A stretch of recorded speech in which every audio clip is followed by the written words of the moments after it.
دیکھیے دجال اکبر کے بارے میں جو احادیث ہے،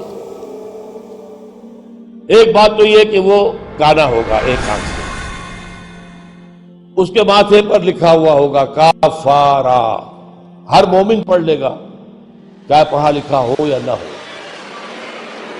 وہ خدائی کا دعویٰ کرے گا، اور اس کی قوتیں کتنی ہوں گی ذرا نوٹ کیجئے. لا تضع قریۃ الا حبطھا فی 40 لیلۃ، مسلم شریف کی روایت ہے. پوری دنیا میں ایک ایک بستی کے اندر وہ گھوم جائے گا صرف 40 دنوں. کیسی سواری اس کے پاس ہوگی، کیسی صورت والی سواری ہوگی. اب تو کچھ اندازہ ہے نا. آخر ہماری فضا میں ظاہر بات ہے ہمارے ہوائی جہاز 24 گھنٹے میں گزر سکتے ہیں مشرق سے مغرب تک. نمبر 2، اس کے 2 کانوں کے مابین 80 گز کا یا 80 ہاتھ کا فاصلہ ہوگا. اس کے گدھے کی ماں بین حافر ہمارے ہی حافر آخر مسیرت یومین و لیلتین، اس کے گدھے کی ایک قدم اور دوسرے قدم کے درمیان ایک دن رات کے سفر کی مسافت ہوگی. اب ظاہر بات ہے اس کا گدھا کون ہے آج؟ ہوائی جہاز. ینادی بصوت لہ یسمع ما بین الخافقین، کنز العمال میں بھی ہے، مسند احمد بھی حدیث ہے.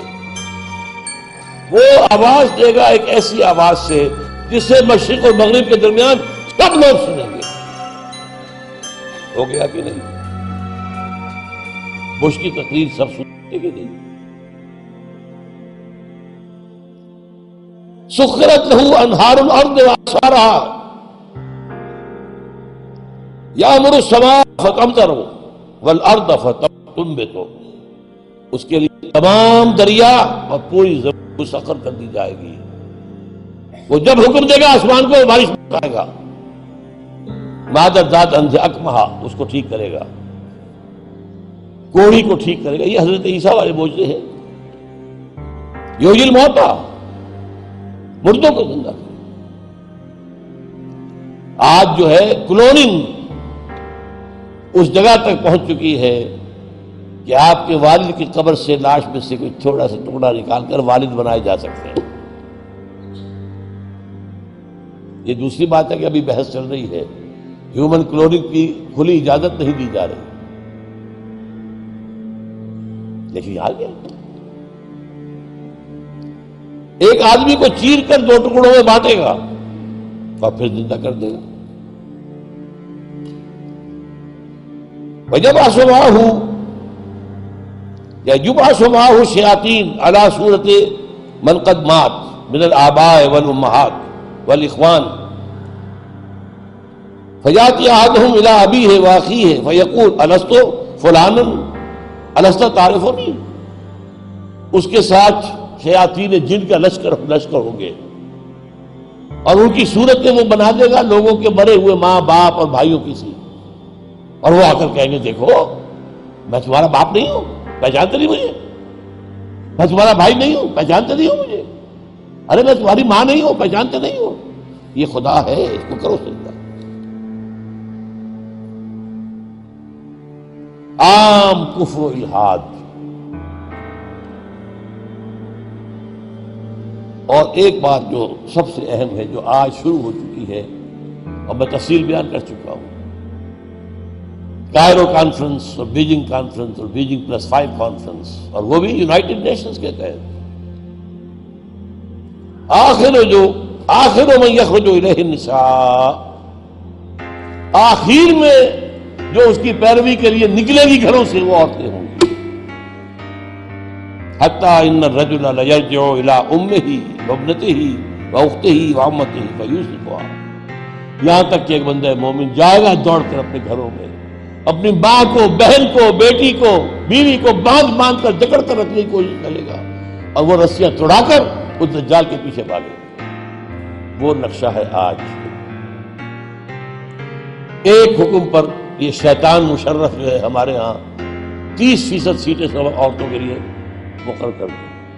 بھائی امریکہ تک میں نہیں ہے، تو ان کی پیروی کر رہے ہو، وہاں بھی نہیں ہے کہ ہم ان سے بڑھ کر ان کے مقاصد کی تکمیل میں ان سے آگے جا رہے ہیں۔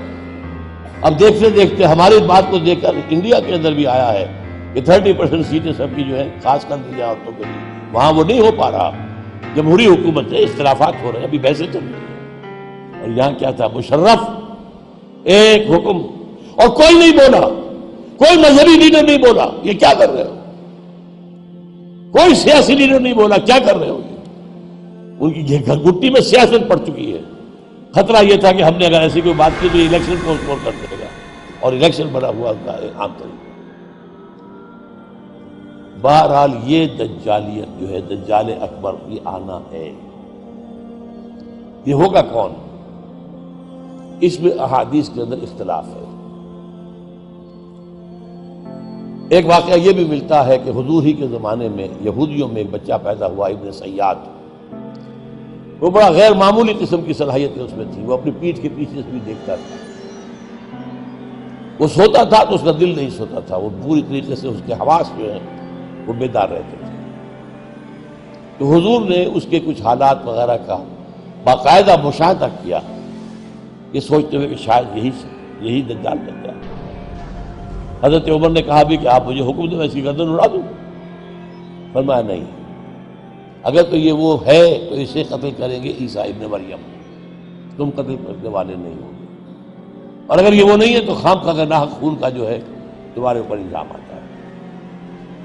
پھر ایک صحابی رضی اللہ تعالی عنہ، تمیم داری،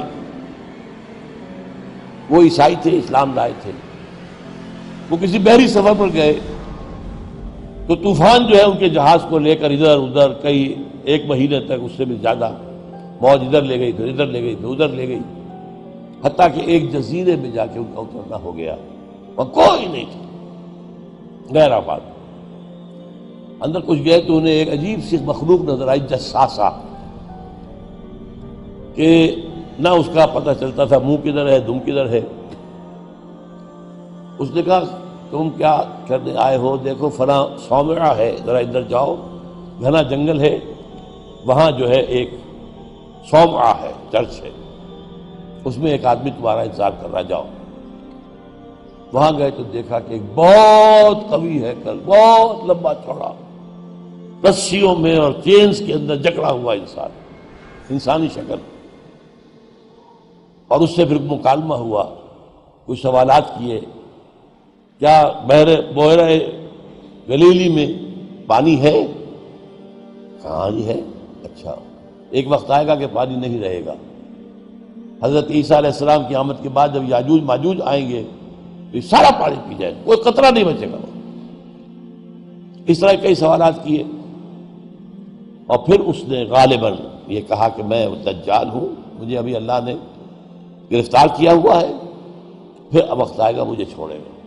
ایک روایت یہ ہے، جب حضرت آئے تمیم داری تو حضور نے پھر اعلان عام کرایا، مسلمانوں کو جمع کرایا، اور انہیں یہ سارا تمیم داری کا واقعہ سنایا۔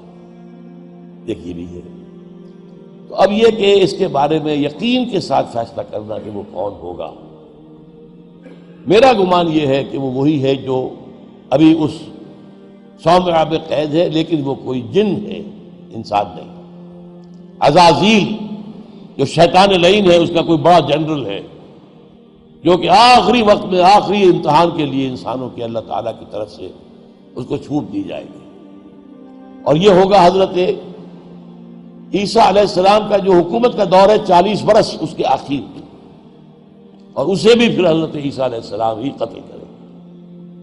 لیکن اس سے پہلے یہ ہے کہ اتنی بڑی ہوا چل چکی ہوگی کفر اور الحاد کی، اور جو ہے زوال آ چکا ہوگا، کہ پھر حضرت عیسیٰ کا انتقال ہونے کے بعد کچھ ہی عرصے کے بعد اللہ تعالیٰ ایک خاص ہوا بھیجے گا کہ جن کے دل میں بھی ایمان ہے ان کی جانیں بڑی آسانی سے، سہولت سے نکل جائیں گی۔ اب دنیا میں صرف کافر، فاسق، ملحد، مشرک، گناہگار لوگ رہ جائیں گے، ان پر قیامت کی ہولناک جو زلزلہ ہے، یا ایھا الناس اتقوا ربکم ان زلزلۃ الساعۃ شیء عظیم یوم ترونها تذہل کل مرضعۃ عما ارضعت وتضع کل ذات حمل حملها وَتَرَى النَّاسَ سُكَارَىٰ وَمَا هُم بِسُكَارَىٰ، یہ جو سختیاں ہیں یہ کفار پر آئیں گی، اہل ایمان پر نہیں آئیں گی۔ اب یہ ہے میرے اور آپ کے لیے انفرادی سطح پر تو فیصلہ کیجئے، ہم اپنے اندر سے دجال کو نکالیں، محبت اللہ سے، دنیا سے نہیں، طلب آخرت کی، دنیا کی نہیں، فکر روح کی، جسم کی بھی کرو لیکن اس کی اولاً کرو، اور وہ نظام قائم کرو جس میں حاکمیت اللہ کی ہو، جس کے معاشی نظام میں سے سود اور جوئے کو نکال کر باہر کر دیا گیا ہو، معاشرہ وہ ہو جس میں عفت و عصمت کی ویلیوز ہو، شرم اور حیا کی ویلیوز ہو، خاندان کا ادارہ مضبوط ہو۔ یہ سارا کام اجتماعی سطح پر، اور خود اپنے ایمان کو اتنا مضبوط کرو کہ اگر ہماری اپنی زندگی میں وہ دجال اکبر کے آنے کا وقت ہو جائے تو ہم اس کی سختیوں کو جھیل سکیں، برداشت کر سکیں، ان امتحانات میں سے گزر سکیں اور ایمان کے اوپر ثابت قدم رہ سکیں۔ اللہ تعالی ہمارا مددگار ہو۔